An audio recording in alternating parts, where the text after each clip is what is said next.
Welcome back. Chapter 17 of The Outed. Let's start with Mitch's point of view. This wasn't a night of dinner and dancing, or a strange date, or a casual time with friends. It was make fun of the newly kicked out of the closet gay kid. Jared's idea of getting even? Buy a stupid flower, make the gay kid act like a nervous prom date, which I was definitely acting like. Sweating hands, nervous butterflies in the stomach, make that sick to the stomach. My arm itched under the cast, and the sweat ran down my arm and sunk into the cast. Sky blue silk showed every trace of sweat, and the shirt felt like I had sweaty armpits. And then the drinking would start. Jared would order and expect me to follow. Loosen up. That was impossible. 1 or 2 beers would raise my carb count too high, even the so-called low-carb beers. I could either have the food or the beer. And then the Bailey problem. The gay, sober, diabetic freak. Maybe Jared hadn't realized, but I never ate out. Too many hidden carbs. Too many ways my glucose could get screwed up. And testing in public? And using the pen? I'd be a bad date no matter how you looked at it. I've never been to this place. Never checked their menu to see if I could eat anything. So far, I'd be a very cheap date. I'd be fasting. Wait. This is my date. I'm paying for it.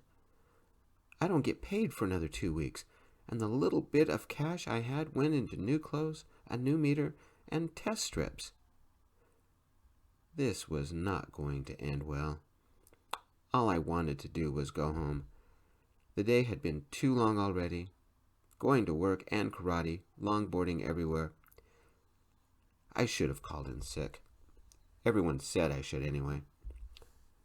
All anyone had to do was look at my face, and they had their sick note. No matter what I did, the night just kept getting worse. Another crap song started. I hate this music. The night just got worse. My neck tensed, and the migraine got to work, destroying my sanity. Saturday night, right after Bailey beat me, I should have driven my truck as far as I could go, and when it ran out of gas, I should have started walking. Jared would humiliate me tonight and not even realize it. Or maybe he did. This night would be a disaster movie, and I'm afraid it was just beginning. Jared. The look on Mitch's face was priceless. Jaw open a little, a confused daze in his eyes, a slight blush. Or maybe that's the bruises. A night of fun, get him a beer, have him relax a little, line dancing. Line dancing would be easy for him. The moves were simple compared to some he practiced in the backyard. It should make him forget the weekend. Perfect. Josh helped Michaela with her seat and then took his own. Look at it this way, Mitch. It's just a fancy way of getting you out of the house and having a little fun. But it's still a date. You need the practice. I stood by my chair, looked at Mitch, then nodded at the chair. Mitch sighed and set the corsage box down. Can I help you with your chair, sir? Yes, you may. I stepped back and Mitch pulled the chair out for me. Are you going to keep this up all night? Mitch asked. Yes, I am. Payback, babe. Now let's see what you got me in the box. Mitch opened the little box. Inside was a wrist corsage made with a single white rose, surrounded by white ribbons and a little lace. It's from their wedding display, the only one they had available. His voice was tired? Mitch was supposed to be having fun. Classy. Michaela leaned toward Josh and took his hand. Mitch, put it on your date. Let's see how he looks with it, Josh said. I held out my left arm. Come on. Mitch blushed, but he took the corsage out of the box and sort of put it on my wrist, trying to smile. His fingers were freezing. The cast blocked full movement. His hand shook a little. As his left hand turned, Mitch winced. A couple of the little scabs on his hand became visible. I sighed. I had rushed this. Mitch must be terrified. Of what? There's nothing scary here. I know. Be silly. He'll be silly back. I finished attaching the corsage. Now you tell your date how nice they look. Really? Mitch looked at the silverware on the table with their cute plaid napkins. You look nice. No, no, no. Say it like you mean it. Mitch, you need a beer. Mitch took a deep breath and pushed the loose strand of hair behind his ears. You have nice, gray eyes? Better. We'll work on it. Okay, silly's not working. Michaela shook her head. I can't believe you two. Mitch, today was your first day back to work. How did it go? They spoke about little things, but Mitch remained quiet, distant. He's retreating again, and I couldn't say I blamed him. Coming here was a mistake. Mitch wasn't ready yet. I glanced up at Michaela, and she at me. She saw it too. The waitress came and set a tray with 8 rolls and a honey butter tub in front of Mitch. What can I get to drink? What can I get you to drink tonight? Mitch pushed the bread over to me. Crap, that's right. Mitch doesn't eat bread. 1 beer. Mitch will relax. I'll take a Coors, I said. Water for me, Michaela said, for at least the next 7 months. Pregnant? Our waitress said. Michaela nodded. Oops. Forgot about drinking and pregnancies. Congratulations, the waitress said. Boy or girl? Too soon to say, Michaela said, but I'm hoping for a girl. Water for me as well, with a lemon slice, Josh said. Can't let my wife outdo me. Double oops. Mitch closed the menu, hiding the frown. Do you have decaf this late? Yes, sir. Decaf, black. Triple oops. Can we say faux pas? Nobody in this crowd drank. How do sober people loosen up and have fun? Mitch refused to drink, refused to be like Bailey in any way.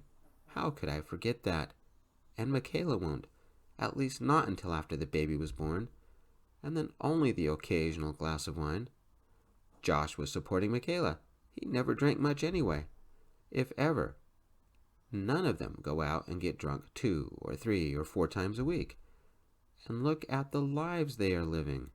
A black belt in training, a serious college student, and a mother-to-be. And none of them drank anything alcoholic. I, on the other hand, would have been halfway through a mug just to relax, and ordering a second. I'd find some likely candidate and start buying her drinks, maybe a meal, then more beer, some line dancing, another beer. And look at what a fine, disorganized muddle my life was. What would one night with friends be like without the beer?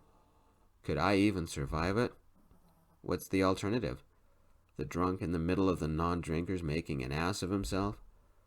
No night of fun for me. But this isn't about me. It's about getting Mitch smiling again. Waitress, I said, change my order to a water, slice of lime, just to be different. This night can't get any worse. Can I take your orders? The waitress said. Josh handed the waitress his menu. We'll have a platter of ribs to share. And a baked sweet potato, Michaela said. Baby's hungry. Very good, the waitress said, turning to me. And you? Porterhouse steak, medium well, no seasonings, with a baked potato and all the trimmings on the side. Very good. The waitress turned to Mitch. And you? Mitch read the menu, then read it again. He pointed at the a la carte menu. I'm not very hungry. Mitch, sure you are, Michaela said. Karate and I bet you haven't eaten since lunch. Everything's good here, Jaws said. You can't go wrong. Do you want me to get your drinks and come back? Our waitress said. Just order something, I said. I've tried everything. It's all good. Mitch slid his finger down the a la carte menu, pausing near the bottom. I'll take the chicken salad. Very good, our waitress said. I'll be right back, with your drinks. Small talk again. Then a line dance started in the middle of the floor, and Michaela and Josh joined in. Mitch leaned forward, shoulders sagging. How was the dive? Before I could answer, the waitress arrived with Mitch's tiny salad. No sign of any of the other food, just Mitch's. Strips of chicken coated in heavy batter and deep-fried, smothered in a bed of lettuce with thick croutons and dried cranberries and mandarin orange slices. It swam in a rich creamy sauce with a huge slice of buttery garlic bread on the side. I should have ordered that. Too bad it's so small. I need this in a to-go box, please. Mitch pushed the plate to me. You take it for lunch tomorrow. I can't eat this. The waitress stared for a moment. Is the chicken not done enough? What's wrong with it? It looks fine, I asked. Sorry, I'll still buy it, but I can't eat it. Mitch blew out a breath. Oh, you're one of those low-carb bodybuilders, the waitress said. A man wearing a headset walked over to our table. I'm the floor manager. I couldn't help but overhear there's a problem with an order. It's okay, he said. I said, he's only diabetic. Then I realized what I had just said. I had read his journal. I knew the struggle he had to keep his condition under control. The most important thing in Mitch's life, and I had trivialized it. Mitch reddened to the top of his ears. Excuse me. I've got to go to the bathroom. Mitch. I didn't go to the bathroom. I walked outside. Even out here, I couldn't escape the crap they called music. My neck tensed, and my head pounded louder than their stupid music. This happened every time I tried to eat out. Nobody understood what it meant to be only diabetic, or how we ate, or how we looked at food differently than everybody else. No, I couldn't go anywhere and eat, not like normal people. A couple of tortillas and I'd be over my meal limit. Other diabetics didn't have to be as restrictive as I did. Some didn't care. But I knew my carb limit, had it all figured out with my insulin. 30 carbs a meal. Any more, and I'd feel sick. Staying in balance was hard some days, and impossible at this place. Breads and sauces and weird chicken and beer and more bread. I'd be in a coma by morning. I checked my shirt. Yep, armpit stains the size of basketballs. Even holding my arms at my side didn't hide them. The shirt under the sling was sweaty as well. How long would I have to walk until I got home? An hour maybe? Hour and a half? My longboard was locked in the Hyundai, and my backpack was over by the table. I had no choice. I had to endure. Jared. I adjusted the corsage on my wrist and waited for Mitch to come back from the bathroom. This wasn't going at all like I had thought it would. Mitch was too tired or too depressed or too withdrawn to deal with life right now, let alone goof off. And he couldn't eat anything, drink anything, and the shirt had been the wrong choice in the late summer heat. I had turned this into Mitch's day from hell. It was supposed to be a night of playful fun, casual banter, drinks and relaxing. Except this crowd doesn't drink, and Mitch is too stressed to have any fun. And he still looks like he should be in the hospital. And his ex-boyfriend is around somewhere. Mitch is no longer the goofy kid he was back in middle school, or the emotionless vampire from high school. He's the scared-to-death man who just had the worst weekend of his life. A night out was definitely a bad idea. Mitch came back and took his seat. His shirt would be drier in a swimming pool. He stirred his coffee and held it up to take a sip. But his hand shook a little. The coffee jostled in the cup and dribbled down the front of his shirt. The coffee stain spread as the silk drank it up. I took a breath and sighed as the disaster continued. Mitch took his napkin and wiped at the coffee, smearing it around. He dabbed the napkin in the complimentary water the waitress had brought him and rubbed at the coffee stain, smearing it even more, and making the wetness worse. Now the shirt looked like his face, and Mitch still hadn't said anything. Just kept wiping at the growing coffee stain with his right hand while moving the sling out of the way. The coffee had even dribbled on the cast. The coffee water smeary stain had merged with the armpit stains, making one big mess. Only a dry cleaner could save the shirt now.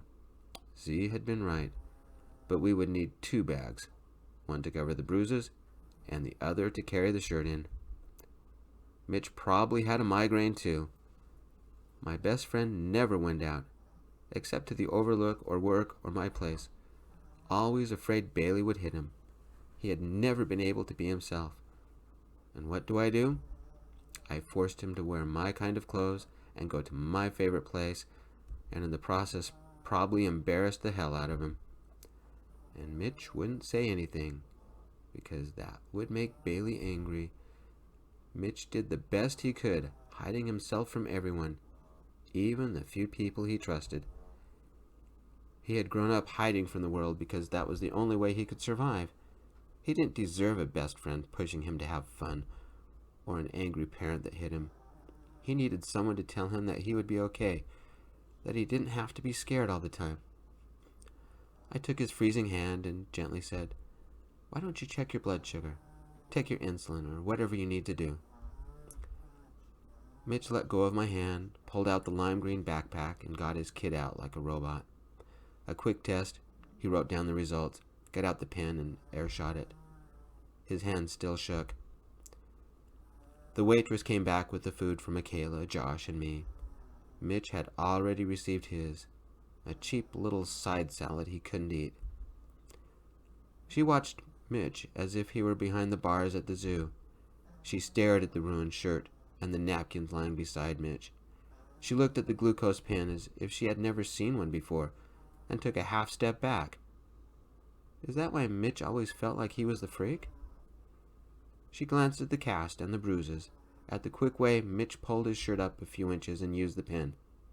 She stared at his hands, at the little lancet polka dots on his fingers. Mitch very rarely went out, probably never would again. This was why. What if one of the girls at the bar pulled out her glucose meter and checked her blood sugar? Would I still date her? Would I even give her a second look? No. I'd move on. Call me Mr. Shallow. Another faux pas. A big one this time. Diabetics had to watch out for too many things. Mitch couldn't find anything on the menu he could eat, and he'd never say anything. So many people stared at him. The poor guy was panicking. "Now," I said, keeping my voice soft, "while she's here, you tell her your dietary requirements and see what they can fix you." Mitch stared at me, and for a moment, the mask slipped. It wasn't fear I saw, but desperation. "No thanks," Mitch mumbled. "I'm not hungry." His eyes darting back and forth, shoulders tense. Mitch shifted his legs and was about to stand. Shit. If Mitch took off, I might never find him again, and the only good thing in my life would be gone. One step at a time. I took Mitch's hand back in mine. The ice water was warmer than it was, and held it tight. I wouldn't let him run. Not this time. I felt the dots on his fingers, and I glanced down. How many lancet dots were on those fingers? At least 3 or 4 or 5 each. The palm still had bandages on it, and my thumb ran over one of the little scabs. I bet he still expected Bailey to chase him with that damned bat. What had I done? The floor manager came over again and stared at the ruined shirt and shook his head. Some of the patrons walked past and stared too. The guy who never stood out had everybody staring at him. It must be his worst nightmare. "Here at the Butte Steakhouse," the waitress said, "we make sure we can feed everyone. How about an order of our delicious fries? We have the best fries in the state." Mitch set another coffee-stained napkin down, and when he looked at me, his eyes bubbled with unshed tears. "I'm sorry, Jared. Just unlock your car. I'll grab my longboard and get out of here."